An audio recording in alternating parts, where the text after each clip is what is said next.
If you were totally blind during a home invasion, what would you do? These guys have been planning this op for weeks, and they've pretty much got it all figured out. Police response times, the layout of the house, and the location of the hidden safe. What they didn't count on, however, was that they might not be alone, because apparently it never occurred to them that someone might hire a cat sitter during their extended stay out of town. Lucky for them, she can't exactly describe their faces to the police, but that doesn't mean she won't be trouble. After all, they're not the only ones in this house looking for a payday. I'm going to break down the mistakes made, what you should do, and how to beat the killer thieves in C for Me. Sophie can't see but that doesn't stop her from racking in the jack. Sure, freelance cat sitter might not sound like the most lucrative of career paths, but in reality, it's merely a cover for her primary source of income. You see, Sophie couldn't care less about watching people's pets. Instead, she's far more concerned with poking through their valuables and robbing them blind. One of the problems with her little racket is that she still has to put up with the unbridled neuroticism of her clients turned victims. And this one's no exception. Hey, so listen, I'm just checking in. Just wanted to see if you fed Archie. Yep.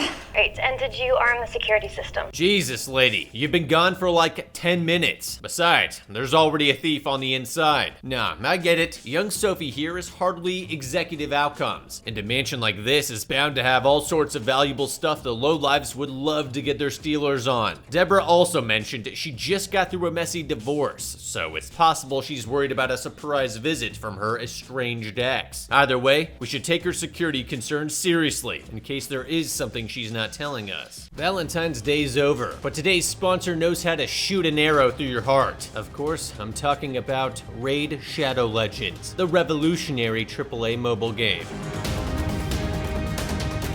Here's the top 3 Valentine's-themed champions from the new collection. The first is Cupidus, a legendary champion that can counterattack using an AoE, but only when Venus is with him on the same team. Venus is that high-tier debuffer that plays a role in all game areas, landing her in the second spot. The third is Astrolon, a legendary champion that was released as part of a Valentine's Day event. I mean, just look at him. He's like a flying Gannicus. Oh, and the in-game Valentine's Day event runs until March 14th. If you're a newcomer, you can win jaw-dropping prizes. Just download Raid from the links below, copy your player ID, and head to raidlovequest.plarium.com. It's that easy. Play for your chance to win in-game and real-life prizes, including champions and Amazon gift cards worth up to $1,000. Click the link below or scan the QR code to get free bonuses, including epic champion Shonuru. Share the love in Raid. I mean, for all we know, she's on the tail end of a Tony Montana-type narrative arc, and she decided to skip town before the cartel hit squad shows up to settle accounts. In that case, we should probably start feeling around for something grenade launcher shaped, for safety. I'm half kidding. The arming distance of most 40mm rounds makes them unsuitable for indoor environments. For now, we should just do as we're told and remain vigilant on the off chance tonight's the night we win the scumbag lottery. Of course, that's gonna be pretty hard to do given Sophie's condition. No, I don't mean blindness. I'm talking about her crippling stupidity. Oh, I just armed the alarm system. Better immediately go outside and have a smoke. And just to make matters worse, the door locked behind her. Awesome. Well, time to start feeling our way around the perimeter for another way inside. Here's hoping we find something before freezing to death in the unforgiving New York winter. Fortunately for Sophie, it won't come to that, as there's a hot new app that literally offers eyesight to the blind. Sort of. It's called See For Me, and it connects blind users with someone that can guide them through, well, whatever. Although, as you can probably imagine, there are limitations to what someone might be willing to help with. I guess you and I are just gonna have to pay a little visit to the neighbors and call a locksmith.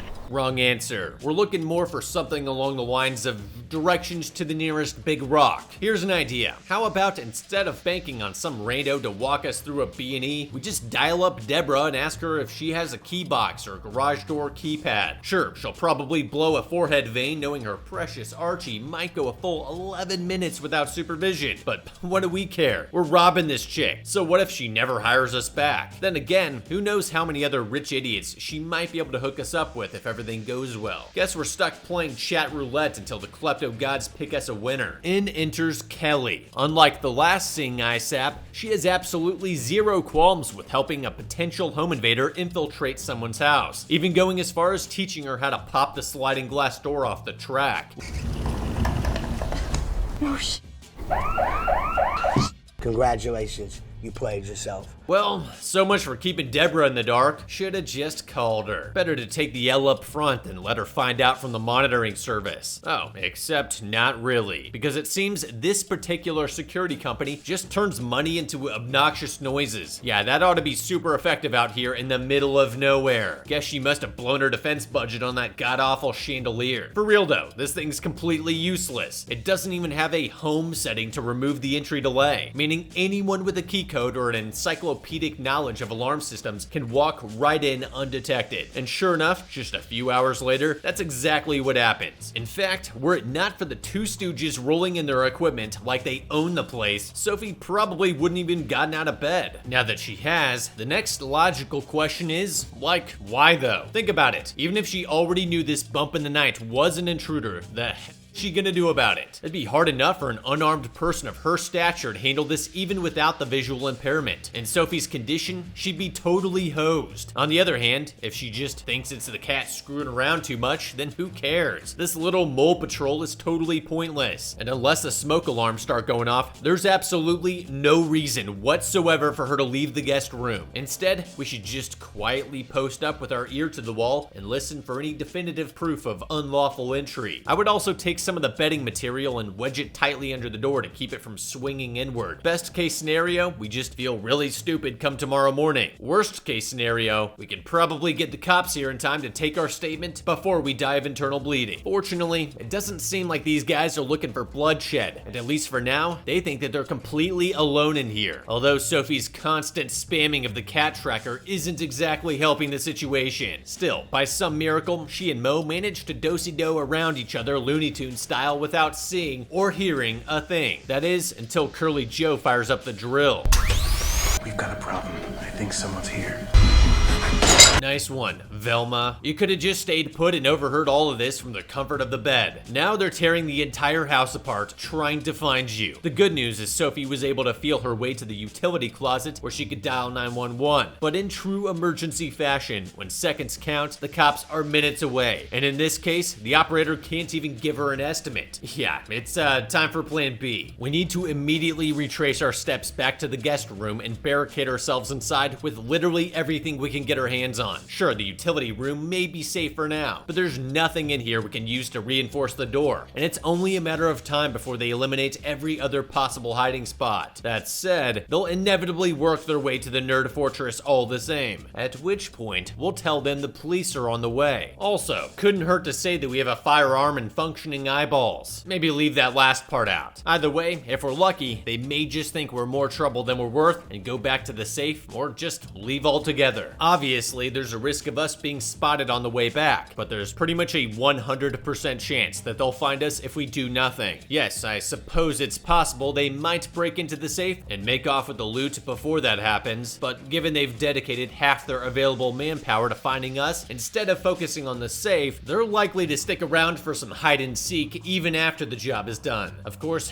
getting out of the house entirely is also a viable option, or at least it would be if it weren't totally freezing out there. Not to mention the fact that we can't move faster than a shuffle without tripping over something. Lucky for us, our new friend Kelly has absolutely nothing going on in her life besides playing video games, eating pizza, and lending her vision to randos online. Although, I think she might be just a tad out of her depth on this one. Look, talking to someone through a daylight break-in with no one else around and literally zero risk of getting caught is one thing, but playing telephone Splinter Cell in a foreign environment with an unknown number of threats is completely insane. That being said, if we are going to put her life in her hands, we should probably pay attention to what she's trying to say. I know where the front door is. I'm gonna go for it. No, Sophie! Wait, Sophie, wait! Wait, Sophie! Well, saw that coming. Honestly, I'm surprised she even made it to the door. Now's the part where we play the blindness card for everything it's worth. These guys are clearly only here for whatever's in the safe, so as long as we didn't technically witness anything, they won't have a good reason to stomp us out. It's the only chance we have right now. Eventually, Sophie does get around to letting them know, but only after Larry Fine here openly suggests taking her out. I mean, goddamn. I would have been spamming that info as soon as I got. She's just lucky he didn't pull a Todd Alquist and smoke her the second they got back inside. Ultimately, her condition is enough to convince the burglar's disembodied boss to let her go, especially once they find out the cops are only a few minutes away. So I guess that means we're done here, right? Yeah, not so much. You see, Sophie isn't just stupid, she's also greedy, and upon hearing about the cool $7 million burning a hole in the safe, she decides to completely piss away her saving grace and fall in with her fellow criminals, promising to get the police off their backs in exchange for an equal share of the take. And I want you to prove you won't hurt me. I told you, you are not a witness. Just say it. What, are you gonna make him pinky swear? You have all of zero leverage in this situation. Even if you manage to send the cops away, do you really expect these dirtbags to hold up their end of the bargain? No, you've gotta be out of your freaking mind. You're just gonna crack open the safe and be like, oh no, it's empty. And even if you know that they're lying, what exactly are you gonna do about it? Furthermore, the longer you spend around them, the more likely they are to change their minds and tie up loose ends. Sure, you can't describe their faces to anyone, but are you really gonna bet your life on the chance that no one absent-mindedly blurts out a name? Besides, you still know what they sound like, how many there are, and roughly when they were there, all of which are things that would help the investigation. There is exactly one, and only one reason to offer up something like this, and that is if we thought that they were gonna kill us and wanted to buy ourselves time to escape. Except, they literally just said that they were gonna leave without any more trouble, and while we shouldn't be taking their word for gospel right now, why would they even bother lying about it? I mean, it's not like we'd see it coming either way. And of course, we know that Sophie isn't planning some galaxy-brained double cross on these losers, because what does she do when Deputy Brooke shows up? Does she mouth the words, "help me," as she opens the door? What about subtly motioning towards the bad guy's hiding spot? No, she just lies right through her teeth. Although given how blatantly unnatural she comes off in doing so, one could almost make the argument she's actually trying to drop a hint. Fortunately for the safecrackers, she finally manages to seal the deal with her characteristic indignation. Well, almost. Turns out, Sophie never bothered letting Kelly know things were cool, so being the good Samaritan that she is, Kelly then reached out to the local PD to relay what she saw over the phone, and wouldn't you know it, that information makes it over to the deputy just in time to kick off a goat rodeo. Stop!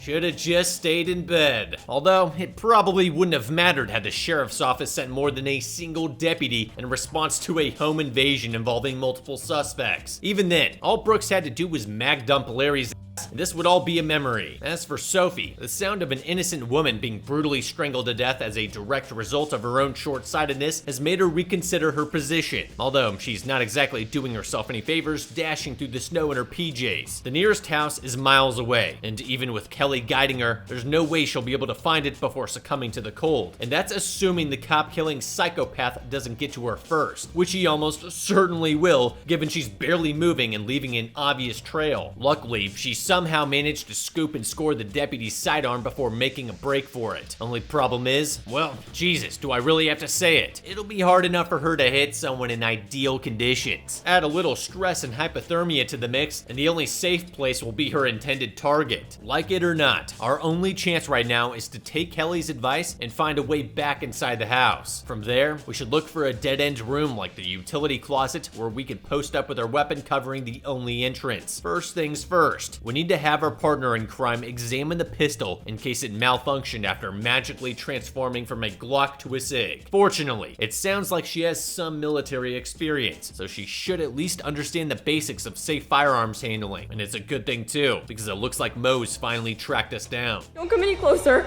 Adjust right. Sophie, he's got a knife. Fire now! Huh, well, that went about as well as it possibly could have. Nice of him to slowly move almost straight towards her while talking the whole time. She probably could have dumped him even without Kelly talking her through it. For real though, it was obvious she was using the phone to aim, likely with someone feeding her instructions. All he had to do was keep moving laterally, and it would have been impossible for her coach to keep up. I guess that's one down, and who knows how many to go, right? Hey, just because we saw 3 earlier doesn't mean there aren't more of them screwing screwing around somewhere. We were 100% certain there was only 2 earlier. And look how that turned out. Point being, we need to get out of here before they converge on the gunshots and hunker down somewhere until more police arrive. That said, I'd try and stay out of the basement to avoid any unexpected complications. Number 1, Ben, you're fighting in the basement. Plus, you're liable to lose cell phone service. And with Kelly calling the shots, that could very well be a death sentence once things get crazy. Just right, fire! Sophie! Poor connection. See what I mean? This is why we should have staged the confrontation in a doorway, so he'd be forced to funnel in through a much narrower passage. Of course, weighed down by all that plot armor, it was only a matter of time before Sophie fell backwards into better reception, and just in time for Kelly to dial in the triple tap. Well, that was fun. Might want to put a safety shot in him, just in case. Dude's got a knack for shrugging off gunshots. Then again, this handgun's been discharged at least 11 times at this point, so we gotta be on the latter half of our ammunition. Should probably drop the mag and have Kelly take a peek at the witness holes so we can see what we're working with. After all, can't risk running out of gas during her showdown with the third and final stooge. I mean, sure, the cops will probably be here any minute, and we could easily keep our back against this wall where no one could get the drop on us, but that's hardly the live fast, die young cash money mindset that got Sophie into this mess in the first place. You know good and god well she's going back up for that money, and Kelly's 100% down to help her defend herself against the unarmed man begging for his life on his knees. Stop! Please! Fire! Sophie, fire! Don't! Shoot him! Do it.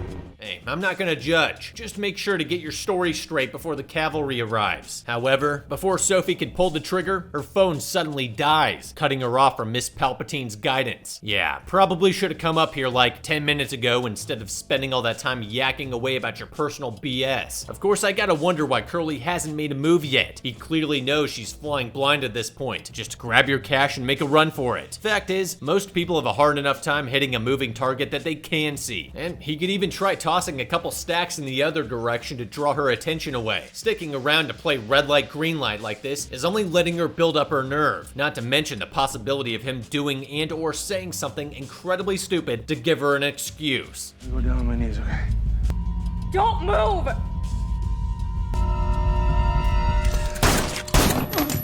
Bro, why even tell her you're getting down on your knees? For Christ's sake, you're just letting her know to adjust her aim downwards, towards your head. Well, with that, I guess there's nothing separating Sophie from the score of a lifetime. That is, except for some of that crippling stupidity I mentioned earlier. I mean, why else would she answer the boss's phone call and inspire him to take matters into his own hands? Seriously, all you had to do was stand there sucking wind for another couple minutes until you heard sirens, at which point the big bad would most likely split to avoid getting caught, and we could finally put an end to this nightmare. Instead, now we've got a bonus stooge to deal with, and wouldn't you know it, looks like Shemp is packing heat. As for what to do now, the obvious answer is to shut off the power and go full don't breathe on this fool, minus the turkey baster. In the dark, things won't be quite as one-sided, although he could definitely still spot us from a distance with his phone light. Because of this, we need to post up somewhere out of sight and wait for him to reach a location we can easily pinpoint by sound before we launch our ambush. Once again, I'm thinking a doorway, and we could even break a few glasses in it to amplify his footsteps. The second we hear a crunch, we swing out of cover and aim at chest level before dumping everything we have left, which, granted, can't be all that much at this point. So grabbing a kitchen knife or two as a last resort might be a good idea. Oh, yeah, there's also that backup piece on the deputy's belt Curly grabbed when we sent him off to Jesus. Not to mention all her spare magazines. But I guess Sophie just sort of forgot about all that, which she's really gonna regret here in a few minutes.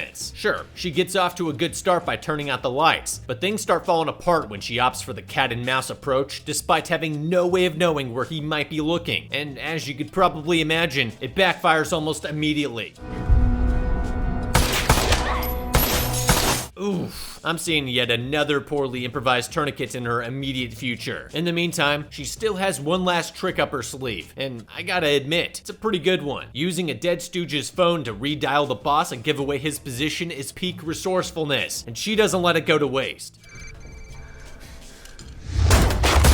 Guess that bullet wound must have drained out some of the lead poisoning. Unfortunately, 4 rounds of 9mm just doesn't seem to cut it. And just like Deputy Brooks, she suddenly finds herself on the receiving end of a good old-fashioned strangling. However, unlike the ill-fated law dog, Sophie has the power of kleptomania on her side, as she just happens to be within an arm's reach of her latest haul.